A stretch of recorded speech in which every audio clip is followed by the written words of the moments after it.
नमस्कार, आपका स्वागत है। आज हम पितृपक्ष की महान कथा सुनाने जा रहे हैं। कहा जाता है कि इस कथा को सुनने से समस्त प्रकार के पितृ दोष समाप्त होते हैं। इस कथा का ध्यान पूर्वक श्रवण करने मात्र से ही मनुष्य के कोटि कोटि पाप नष्ट होते हैं और उसे अपार धन संपत्ति और सुख समृद्धि प्राप्त होती है।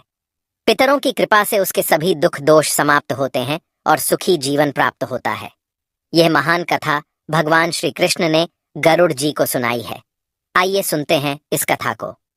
दोस्तों, एक समय की बात है, पक्षीराज गरुड़ अपने मन में जिज्ञासा लिए भगवान श्री कृष्ण के पास आते हैं और उन्हें प्रणाम करते हुए कहते हैं, हे प्रभु, पितृपक्ष में पितरों की पूजा करने से कौन सा फल मिलता है? पितृपक्ष के दौरान पितरों की शांति के लिए कौन से उपाय करने चाहिए?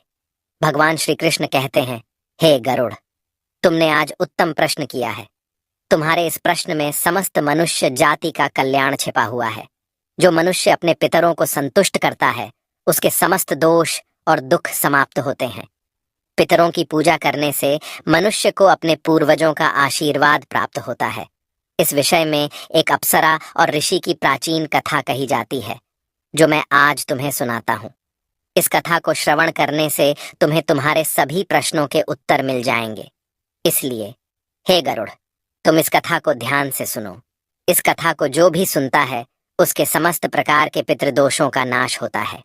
जो भी इस कथा को सुनता है और सुनाता है, उसके ऊपर पितरों की कृपा सदैव बनी रहती है। गरुड़ जी कहते हैं, हे प्रभु, आपके मुख से इस कथा को सुनने के लिए मैं उत्सुक हूँ। कृपया आप मुझे वह कथा सुनाइए। मैं इस कथा का प्रचार अवश्य करूंगा। फिर भगवान श्री कृष्ण गरुड़ जी को पितृपक्ष की कथा सुनाने लगते हैं। इसलिए दोस्तों, आप भी इस कथा को ध्यानपूर्वक पूरा जरूर सुनें। इस कथा के श्रवण मात्र से मनुष्य के सभी पाप और दोष नष्ट होते हैं। उसे पितृदोष से मुक्ति मिलती है। सभी कर्ज उतर जाते हैं।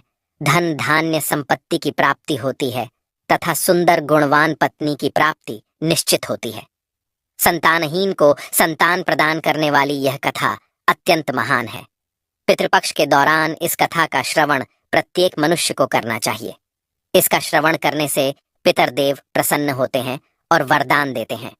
श्री कृष्ण कहते हैं, हे गरुड़, प्राचीन काल की बात है। रुचि नामक एक राजा थे, जो संसार के माया मोह को छोड़कर निर्भय होकर ब्रह्मचर्य का पालन करते हुए निरहंकार भाव से पृथ्वी पर विचरण करने लगे। उन्होंने संसार की सभी खुशियों और भोगों का त्याग कर दिया था। उन्होंने घर में रहना भी छोड़ दिया था। वे एक बार ही भोजन करते थे और वन में भटकते रहते थे। उन्हें ऐसा वैराग्य धारण किया हुआ देखकर उनके समस्त पितृगण अत्यंत दुखी हो गए। अपने वंशज को इस प्रकार से वंश को नष्ट करता हुआ देखकर उन्हें भय लगने लगा। उन्होंने सोचा कि वे स्वयं चलकर अपने वंशज से मिलेंगे और उसे वैराग्य का त्याग करने के लिए कहेंगे। फिर एक दिन जब ऋषि रुचि ध्यान मग्न होकर तपस्या कर रहे थे, उसी समय उनके समस्त पितृगण उस स्थान पर प्रकट हुए। जब ऋषि रुचि ने अपनी आंखें खोलीं, तो उन्होंने 4 दिव्य आत्माओं को अपने सामने खड़ा देखा। उन्हें देखकर वे आश्चर्यचकित हो गए और उन्हें प्रणाम करते हुए कहने लगे, हे महान आत्माओं, आप कौन हैं और किस कारण से आप मुझे दर्शन देने के लिए पधारे हैं?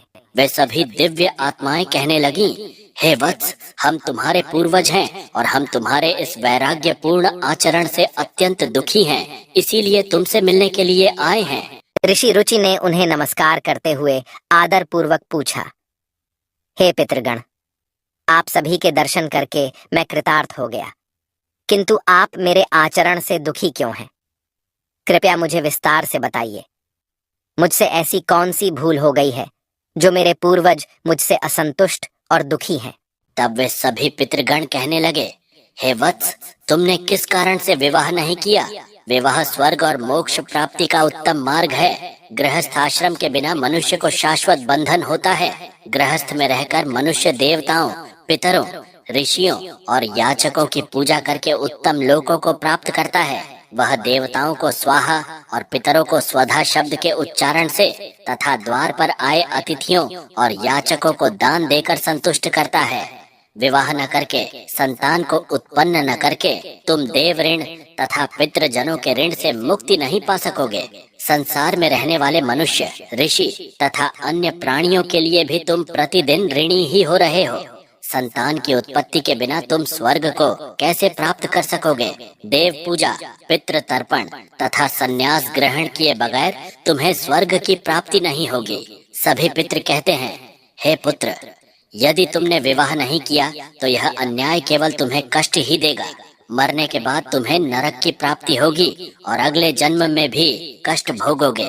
फिर ऋषि रुचि ने अपने पितरों से कहा, हे पितरों, जीवन में विवाह करना अत्यंत दुखदायक है। इससे पाप का संग्रह होता है और अंतकाल में यह अधोगति प्रदान करता है। इसी विचार से मैंने स्त्री के साथ विवाह नहीं किया है। स्त्री संग परिग्रह करने से मुक्ति नहीं मिलती। जो व्यक्ति अविवाहित रहकर प्रतिदिन विद्या ग्रहण करता है और ज्ञान के अमृत से अपनी आत्मा को निर्मल करता है, वह मेरे लिए श्रेष्ठ है। विद्वानों ने अनेक प्रकार के सांसारिक कर्मों का वर्णन किया है। इसीलिए मनुष्य को अपने इंद्रियों पर संयम रखकर तत्व ज्ञान के जल से आत्मा को शुद्ध करना चाहिए। फिर पितरों ने कहा, हे वत्स, इंद्रियों को वश में रखकर ज्ञान के द्वारा आत्मा को निर्मल करना चाहिए। तुम्हारा यह कथन उचित ही है, किंतु यह कल्याण का मार्ग नहीं है जिस पर तुम चल रहे हो। यज्ञ, तप और दान के द्वारा अपने अमंगल को दूर करते हुए फल प्राप्ति की कामना से रहित जो शुभ और अशुभ कर्म है, वे बंधन के कारण नहीं होते। जो पूर्व का कर्म है वह भोग से नष्ट होता है। पूर्व जन्म का जो पुण्य कर्म है वह सुख दुख को भोगने से निरंतर नष्ट होता रहता है। फिर ऋषि रुचि ने कहा, हे पितामह, वेदों में कर्म मार्ग के प्रतिपादन द्वारा अविद्या और माया की पुष्टि की गई है। इसीलिए आप मुझे विवाह करने के लिए क्यों प्रेरित कर रहे हैं? विवाह करके मेरा अनिष्ट ही हो जाएगा।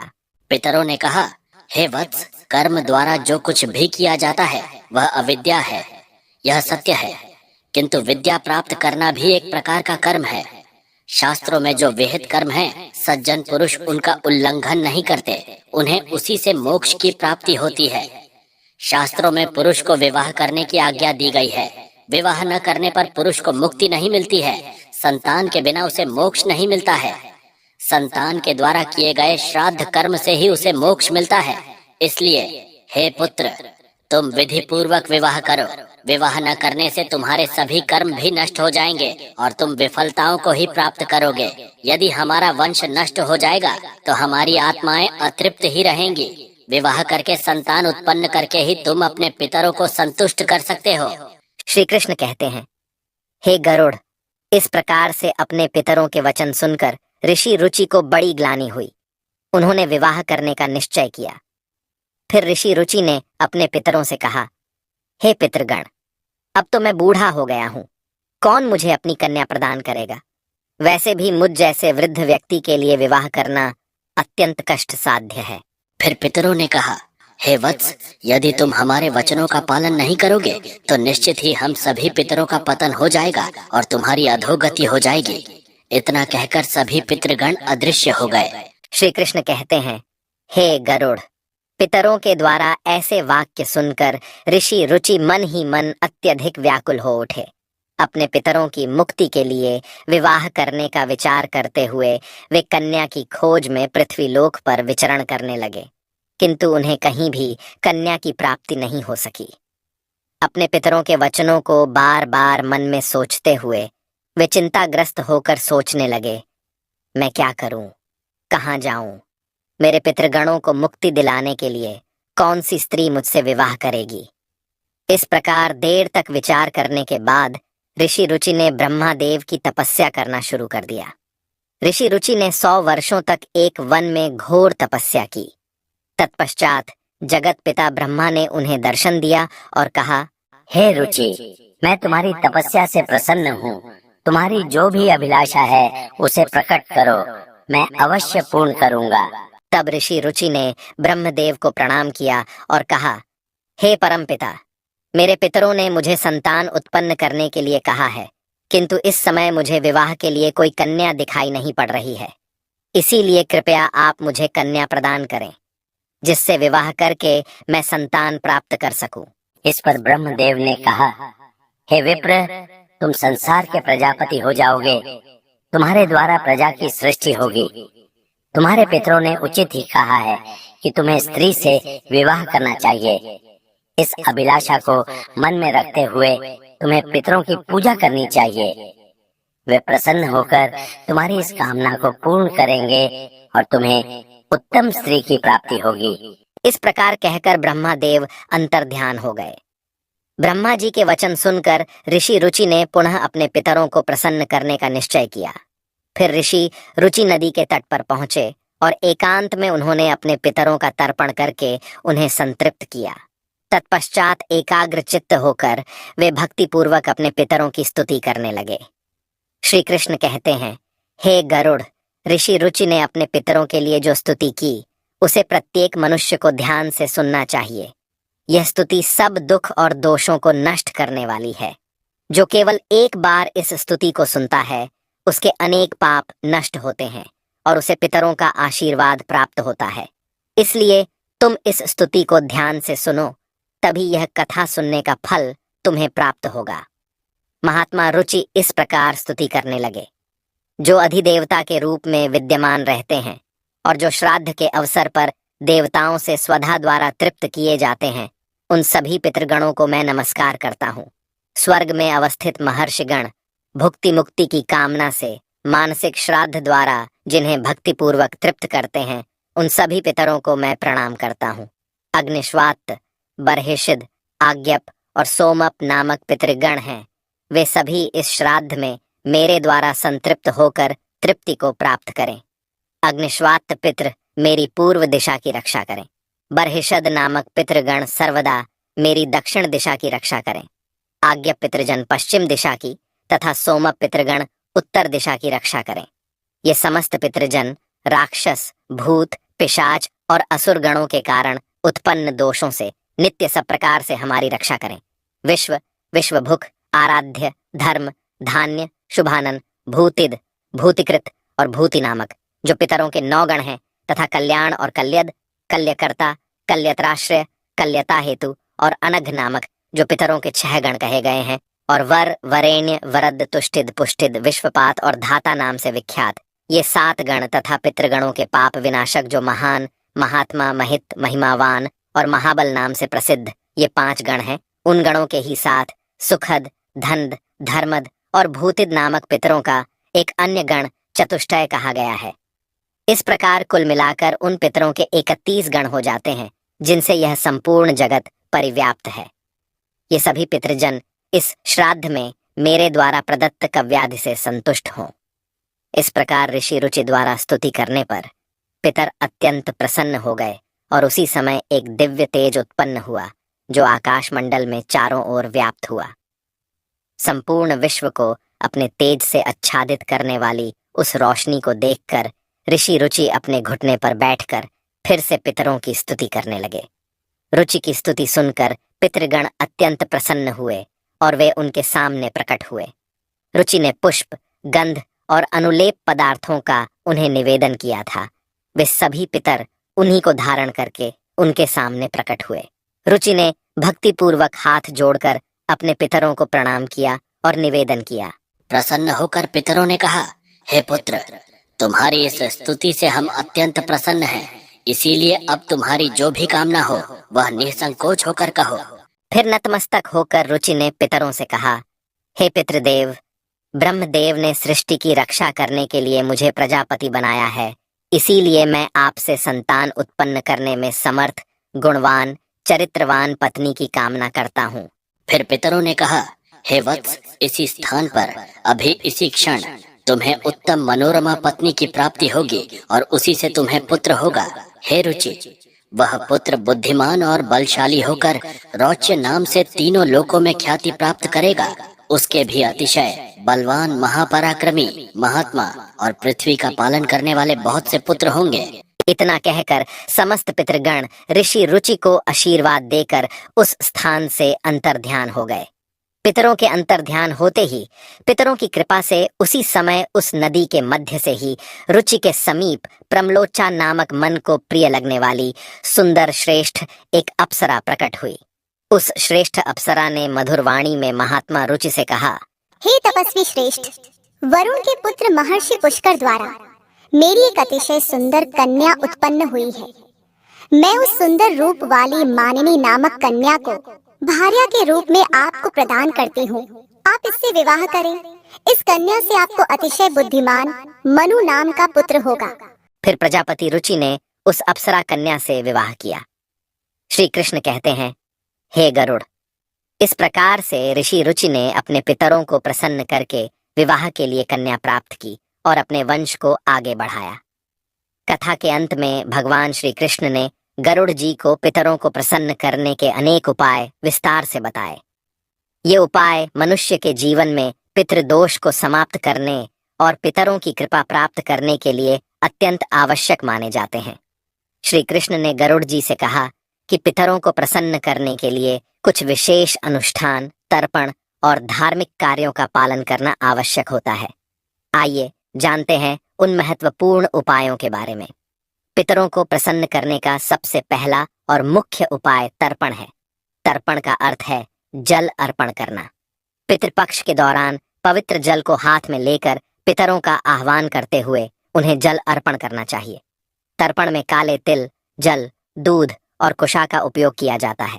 यह कार्य पवित्र मन और श्रद्धा से करना चाहिए, जिससे पितृगण तृप्त होकर प्रसन्न होते हैं। तर्पण करते समय एयुएम पितृभ्य स्वधा मंत्र का उच्चारण करना चाहिए, जिससे पितृ संतुष्ट होते हैं और आशीर्वाद प्रदान करते हैं। श्री कृष्ण कहते हैं, श्राद्ध कर्म पितरों की तृप्ति के लिए एक महत्वपूर्ण अनुष्ठान है। इसमें पितरों के निमित्त भोजन, फल और वस्त्र अर्पण किए जाते हैं। श्राद्ध कर्म करने वाले व्यक्ति को ब्राह्मणों को भोजन कराना चाहिए और उन्हें वस्त्र एवं दक्षिणा देकर आशीर्वाद लेना चाहिए। श्राद्ध के दिन विशेष रूप से सात्विक भोजन बनाना चाहिए, जिसमें खीर, पूड़ी, सब्जी और अन्य पौष्टिक एवं ताजे खाद्य पदार्थ शामिल हों। इस भोजन को पवित्रता के साथ पितरों के निमित्त अर्पण किया जाता है। तीसरा उपाय श्री कृष्ण ने बताया, गाय, ब्राह्मण और अन्य जीवों को भोजन। पितरों को प्रसन्न करने के लिए गाय, कुत्ते, कौवे और ब्राह्मणों को भोजन कराना अत्यंत शुभ माना जाता है। इन्हें भोजन अर्पण करने से पितृ तृप्त होते हैं और प्रसन्न होकर आशीर्वाद देते हैं। विशेष रूप से श्राद्ध के दिन गाय को हरी घास और रोटी खिलाना और कौवे को चावल व खीर खिलाना शुभ माना जाता है। इन कार्यों को करने से पितरों की कृपा प्राप्त होती है और पितृदोष से मुक्ति मिलती है। श्री कृष्ण कहते हैं, पीपल और तुलसी के वृक्ष की पूजा करना पितरों को प्रसन्न करने का महत्वपूर्ण उपाय है। पीपल का वृक्ष पितृगणों का निवास स्थान माना जाता है और तुलसी का पौधा देवी लक्ष्मी का प्रतीक होता है। श्राद्ध के दिन पीपल और तुलसी की पूजा करके पितरों को तृप्त किया जाता है। पीपल के वृक्ष के नीचे दीप जलाने से पितृगण प्रसन्न होते हैं और परिवार को सुख समृद्धि का आशीर्वाद देते हैं। भगवान श्री कृष्ण ने गरुड़ जी को बताया कि जो व्यक्ति पितृदोष से पीड़ित होता है, उसे गया जी या अन्य पवित्र तीर्थ स्थलों पर जाकर पिंडदान करना चाहिए। गया जी में पिंडदान करने से पितृ संतुष्ट होकर मोक्ष प्राप्त करते हैं और वंशजों को आशीर्वाद देते हैं। पिंडदान के समय काले तिल, कुशा और चावल का उपयोग करके पितरों को अर्पण करना चाहिए। यह प्रक्रिया पितरों को तृप्त करती है और उनकी आत्मा को शांति प्रदान करती है। श्री कृष्ण कहते हैं, पितरों को प्रसन्न करने के लिए व्यक्ति को श्राद्ध पक्ष के दौरान व्रत रखना चाहिए। इस समय सात्विक आहार ग्रहण करना चाहिए और ब्रह्मचर्य का पालन करना चाहिए। भगवान श्री कृष्ण ने गरुड़ जी से कहा कि श्राद्ध पक्ष में मांस, मदिरा और तामसिक आहार का सेवन नहीं करना चाहिए। व्रत के दौरान भगवान विष्णु, शिव और देवी लक्ष्मी की आराधना करनी चाहिए। इससे पितरों की आत्मा को शांति मिलती है और वे प्रसन्न होकर आशीर्वाद प्रदान करते हैं। श्री कृष्ण कहते हैं, पितरों को संतुष्ट करने के लिए गरीबों, ब्राह्मणों और साधुओं को अन्नदान और वस्त्रदान करना चाहिए। यह कार्य विशेष रूप से श्राद्ध पक्ष के दौरान करने से पितरों की आत्मा को तृप्ति प्राप्त होती है। अन्नदान और वस्त्रदान से मनुष्य को पुण्य की प्राप्ति होती है और पितृदोष से मुक्ति मिलती है। इस कार्य से पितृ प्रसन्न होकर घर परिवार की सुख समृद्धि का आशीर्वाद देते हैं। भगवान श्री कृष्ण ने बताया कि पवित्र नदियों, विशेषकर गंगा में स्नान करके पितरों के निमित्त जल अर्पण करना अत्यंत शुभ माना गया है। गंगा जल पितरों की तृप्ति के लिए सर्वोत्तम होता है, जिससे पितृदोष समाप्त होते हैं। गंगा में स्नान करने से व्यक्ति के पाप धुल जाते हैं और पितरों की आत्मा को शांति मिलती है। इस कार्य से पितृ प्रसन्न होकर आशीर्वाद प्रदान करते हैं। श्री कृष्ण कहते हैं, पितरों को प्रसन्न करने के लिए सत्संग में शामिल होना और पवित्र ग्रंथों जैसे भगवद गीता का पाठ करना अत्यंत लाभकारी माना जाता है। पितरों की शांति के लिए गीता के 11वें अध्याय का पाठ विशेष रूप से लाभकारी होता है। भगवद गीता के पाठ से पितरों की आत्मा को शांति मिलती है और उनके वंशजों पर उनकी कृपा बनी रहती है। भगवान श्री कृष्ण ने गरुड़ जी को यह भी बताया कि जो व्यक्ति इन उपायों को श्रद्धा और विश्वास के साथ करता है, उसे जीवन में सभी प्रकार के सुख और समृद्धि प्राप्त होते हैं। पितरों की कृपा से उसके समस्त दोष समाप्त होते हैं और परिवार में शांति बनी रहती है।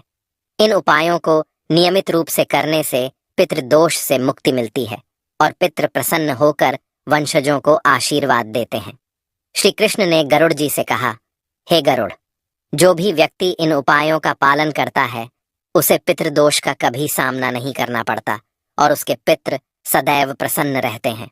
इस प्रकार भगवान श्री कृष्ण ने पितरों को प्रसन्न करने के विभिन्न उपाय विस्तार से बताए, जिन्हें हर व्यक्ति को पितृ पक्ष में करना चाहिए।